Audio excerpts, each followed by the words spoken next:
से प्रेम करते हैं। राधा जो कि उनसे उम्र में 10 साल से अधिक बड़ी है और शादीशुदा भी है, तलाकशुदा नहीं है।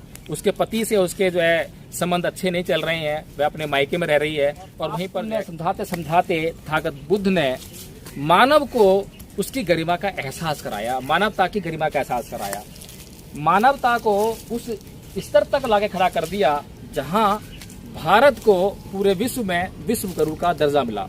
और विश्व गुरु का दर्जा वो ब्रह्मा जी ने बनाई है। अब ब्रह्मा जी के बारे में हिंदू धर्म शास्त्रों में ही, हिंदू धर्म ग्रंथों में ही ये लिखा हुआ है, कहानी लिखी हुई है कि उन्होंने सरस्वती के साथ में बलात्कार किया। ये सरस्वती जो है इंद्र जैसे देवता का कैरेक्टर देखने को मिलता है, जो कि जो अहिल्या है उसके जो पति हैं वो जब सुबह 3 साढ़े 3 बजे उठकर स्नान करने के लिए जाते हैं तो पीछे से इंद्र आते हैं और इंद्र जो है अहिल्या हाथ में बलात्कार करते हैं। अब ये जो देवता है,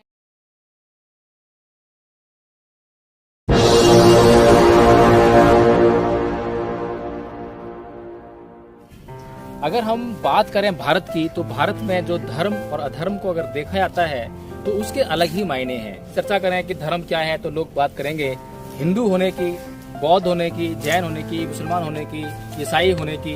यानी कि हिंदू धर्म, बौद्ध धर्म, जैन धर्म, ईसाई धर्म, यही उनकी नज़र में धर्म है। लेकिन साथियों यहाँ पर अगर हम सोचने का थोड़ा सा कार्य करें और जानने का प्रयास करें कि हिंदू धर्म, बौद्ध धर्म, जैन धर्म, इसमें जो शब्द है धर्म, धर्म तो पीछे लगा हुआ है और आगे लगे हुए हैं हिंदू, मुस्लिम, सिख, बौद्ध, जैन। अगर हम इनकी बात करें कि ये हिंदू क्या है, बौद्ध क्या है, जैन क्या है, ईसाई क्या है, तो हम ये जानेंगे कि ये जो शब्द है हिंदू, जैन, मुस्लिम, ईसाई, सिख, ये धर्म नहीं है। धर्म तो पीछे लग गया और धर्म पीछे रह गया और जो हिंदू, मुस्लिम, सिख, ईसाई है वो आगे आ गया है। तो कुल मिलाकर अगर हम विचार करें तो आज जो हिंदू, मुस्लिम, सिख, ईसाई ये संप्रदाय हैं, ये आगे चलते हैं। लोग इन संप्रदायों के आधार पर सांप्रदायिकता का जहर अपने अंदर उसको प्रवेश कराते हैं, दूसरे के अंदर प्रवेश कराते हैं और इस समाज को पूरा जहरीला बनाने का कार्य करते हैं।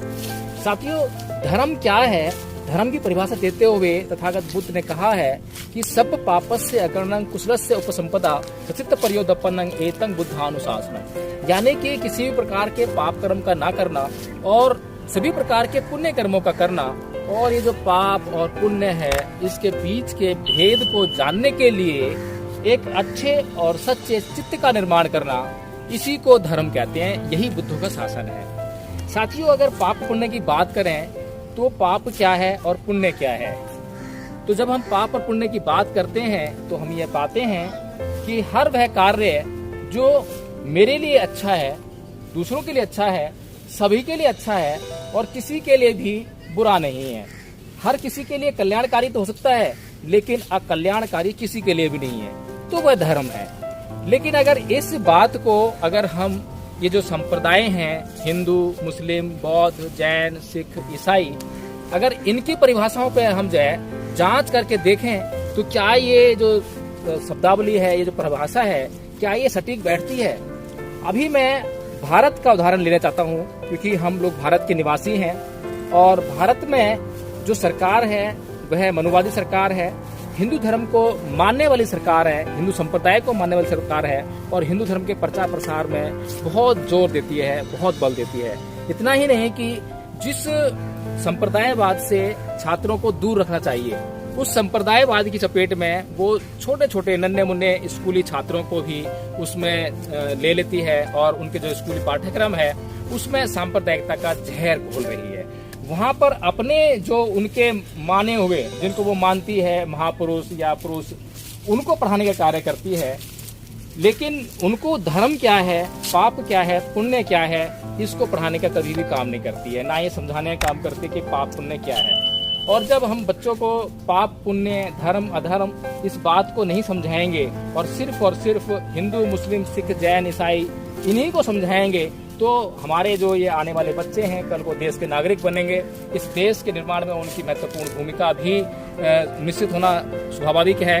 तो जैसे आज के बच्चे होंगे, जैसे आज के छात्र होंगे, वैसे ही कल के देश के नागरिक होंगे और जैसे देश के नागरिक होंगे उसी प्रकार से इस देश का निर्माण भी होगा। तो अगर इस देश के छात्र आज सांप्रदायिकता के जहर में जिएंगे, आज सांप्रदायिकता के जहर को पिएंगे, तो कल इस देश के जो नागरिक बनेंगे वो सांप्रदायिकता के जहर से नहीं बच पाएंगे, बल्कि उससे लबारब रहेंगे। इस देश में मैं बिल्कुल उसी धर्म की बात करूंगा जिस धर्म का प्रचार प्रसार करने की इस देश की जो सरकार है वो पूरा काम करती है और लगातार दिन रात उस अभियान में लगी हुई है। मैं बात करूंगा हिंदू धर्म की, कि हिंदू धर्म के जो सिद्धांत हैं, हिंदू धर्म के जो आदर्श हैं, उनमें कहाँ तक धर्म है और कहाँ तक अधर्म है, कहाँ तक इंसानियत है और कहाँ तक महिलाओं के लिए इज्जत मान और सम्मान है, कहाँ पर जो है वो महिलाओं के इज्जत मान सम्मान और स्वाभिमान की बात करते हैं, उनकी मर्यादाओं की बात करते हैं। और हिंदू धर्म में कहते हैं कि यत्र नारी पूजन्ते तत्र रमन्ते देवता, यानी कि जहाँ पर नारियों की पूजा होती है वहाँ पर देवता वास करते हैं। साथियों, ये बात तो बिल्कुल ठीक होनी चाहिए कि जहाँ नारियों की पूजा होती है वहाँ देवता निवास करते हैं, ये तो बात बिल्कुल उचित है और ऐसा होना चाहिए। लेकिन अगर हम हिंदू धर्म के संदर्भ में बात करें तो क्या यह बात उचित है? मैं कुछ उदाहरण देकर यह समझाने का प्रयास करूंगा कि ये बात हिंदू धर्म के लोगों के द्वारा कहना और उस पर अमल करना, दोनों बातों में जमीन आसमान का फर्क है। साथियों, एक तरफ जहाँ लोग ये बातें करते हैं कि जहाँ नारियों की पूजा होती है वहाँ देवता निवास करते हैं, वहीं पर दूसरी तरफ हमें इंद्र जैसे देवता का कैरेक्टर देखने को मिलता है, जो कि जो अहिल्या है उसके जो पति हैं ऋषि गौतम, वो जब सुबह 3 साढ़े 3 बजे उठकर स्नान करने के लिए जाते हैं तो पीछे से इंद्र आते हैं और इंद्र जो है अहिल्या पर बलात्कार करते हैं। अब ये जो देवता हैं इंद्र, ये कोई मामूली देवता नहीं है। हर एक जो इनका आयोजन होता है, धार्मिक अनुष्ठान होता है, उसमें इंद्र देवता की पूजा होती है। और यहाँ तक कहते हैं कि इंद्र जो है वर्षा कराने में बहुत सहायक है, और वर्षा जब तक कि इंद्र की पूजा न की जाए, जब तक जो है बारिश नहीं होती है, इस तरह की धर्मांधता इस देश के लोगों में मानसिकता में व्याप्त है। तो साथियों, ये एक कैरेक्टर है जो कि अहिल्या, जिसके पति सुबह सुबह स्नान करने जा रहे हैं, तो वो उनके पति का वेश धारण करके या किसी भी तरीके से वो जो अहिल्या में कर्म करते हैं, बलात्कार करते हैं। दूसरा कैरेक्टर लूंगा मैं इस सृष्टि के निर्माण का कार्य कहे जाने वाले, यानी कि हिंदू लोग कहते हैं कि ये जो सृष्टि बनाई है वो ब्रह्मा जी ने बनाई है। अब ब्रह्मा जी के बारे में हिंदू धर्म शास्त्रों में ही, हिंदू धर्म ग्रंथों में ही ये लिखा हुआ है, कहानी लिखी हुई है कि उन्होंने सरस्वती के साथ में बलात्कार किया। इस अपनी पोती या अपनी पुत्री जो भी संबंध रहा हो उसके साथ में इन्होंने जो है बलात्कार किया, उसको अपनी पत्नी के रूप में रखा। तो ये ब्रह्मा जी का कैरेक्टर है। इसके अलावा जो है शिव का कैरेक्टर मैं क्या बताऊं। शिव का कैरेक्टर अगर मैं महिलाओं के संदर्भ में बताने लगूं तो मुझे शर्म आ जाएगी, इतना घिनौना कैरेक्टर जो है शिव जी का है। इसके बाद कृष्ण जी का कैरेक्टर सभी जानते हैं कि किस तरह से नहाते हुई गोपियों के वस्त्र उठाकर वे ले आते थे, कदम का पेड़ था उस पर चढ़ जाते थे, और बहुत यत्न के बाद, बहुत गुहार लगाने के बाद गोपियों के द्वारा तब वे उनको वस्त्र वापस करते थे। और ऐसे ही वस्त्र वापस नहीं करते थे, उनको ब्लैकमेल करते थे। ब्लैकमेल करने के लिए जो है अब हिंदू लोग नाना प्रकार की कहानियां बनाते हैं। वो ये कहते हैं कि कृष्ण जी उनके वस्त्र इसलिए चुराते थे कि गोपियां जो नग्न अवस्था में वहाँ नहाती थी वो नहाना बंद कर दें। अब साथियों, ये तो बड़ी सोचने वाली बात है। ये जो लोग तर्क देते हैं कि इसलिए कृष्ण जी बस आते थे कि वहाँ गोपियाँ नग्न अवस्था में नहाती थी। तो हम गांव देहात में जाते हैं तो वहाँ हम देखते हैं कि जहाँ पर शौचालय आज भी उपलब्ध नहीं है, वहाँ पर जो महिलाएं हैं शौच करने के लिए सुबह सुबह गांव में अलग अलग क्षेत्र बटे होते हैं, जहाँ पर पता होता है कि महिलाएं कहाँ पर अपने शौच के ले जाएंगी और कहाँ पर पुरुष जाएंगे। वहाँ पर अगर कोई व्यक्ति जाए और उस सीमा का उल्लंघन करे तो उसे क्या कहेंगे। साथियों, इसी प्रकार से जिस सरोवर में, अब वो सरोवर में गोपियां पहली बार तो नहीं नहा रही थी और कोई एक गोपी तो नहीं नहा रही थी, वहाँ पर बहुत सारी गोपियां नहा रही थी। जब बहुत सारी गोपियां वहाँ नहा रही हैं और इतनी सारी गोपियां नहा रही हैं तो वहाँ एक जो कहें कि परंपरा या कहें कि वहाँ पर जो ऐसा चलन होगा कि वो सरोवर में जो है स्त्रियाँ ही नहा सकें। तो इस तरह से हम देखते हैं कि जो हिंदू संप्रदाय के जो लोग हैं वे नाना प्रकार की कहानियाँ बनाकर अब उस पर लाग लपेट करने का कार्य करते हैं। लेकिन ये जग जाहिर है कि हम जितना जितना हिंदू धर्म को पढ़ते हैं, हिंदू धर्म के धर्म शास्त्रों का अध्ययन करते हैं, उसमें हमें अनैतिक आचरण और अधर्म तो मिलता है, लेकिन धर्म के और नैतिकता के दर्शन कहीं पर भी नहीं मिलते। धर्म के नाम पर हमें पाखंड मिलता है और धर्म के नाम पे हमें अनुष्ठान मिलते हैं, धर्म के नाम पे पूजा पाठ मिलता है, धर्म के नाम पर यज्ञ मिलते हैं, धर्म के नाम पर बलि मिलती है, धर्म के नाम पर ऐसा बहुत कुछ मिलता है। देवदासी प्रथा भी धर्म के नाम पर ही हमें मिली है, और सती प्रथा, और गंगा में जो ज्येष्ठ पुत्र को बहा देने की प्रथा, ये सारी प्रथाएं जो हैं हमें हिंदू धर्म में मिलती हैं साथियों। लेकिन अगर हिंदू धर्म में ये सब प्रथाएं मिलती हैं, ऐसे आचरण मिलते हैं, ऐसे चरित्र मिलते हैं, तो हिंदू धर्म के लोग क्या ऐसे चरित्रों से सीखने का काम करते हैं? क्या कुछ नैतिकता वहां से उनको मिल सकती है? क्या नैतिक आचरण वहीं से मिल रहा है उनको? नहीं साथियों, क्योंकि अगर मैं बात करूं नैतिक आचरण की, तो अनैतिकता में से नैतिकता आप कैसे निकालोगे? आप लोहे में से सोना कैसे निकाल दोगे, और सोने में से लोहा कैसे निकाल दोगे? सोने की बनी हुई वस्तु तो सोने की ही कहलाएगी, और लोहे की बनी हुई वस्तु लोहे की ही कहलाएगी। साथियों, इस देश में तथागत बुद्ध ने इस देश के लोगों को नैतिक आचरण का पाठ सिखाने का कार्य किया। पहली बार इस देश में पूरे संसार को धर्म और अधर्म सिखाया। पहली बार तथागत बुद्ध ने इस दुनिया को पाप पुण्य समझाया, और पाप पुण्य समझाते समझाते तथागत बुद्ध ने मानव को उसकी गरिमा का एहसास कराया, मानवता की गरिमा का एहसास कराया, मानवता को उस स्तर तक लाके खड़ा कर दिया जहां भारत को पूरे विश्व में विश्व गुरु का दर्जा मिला।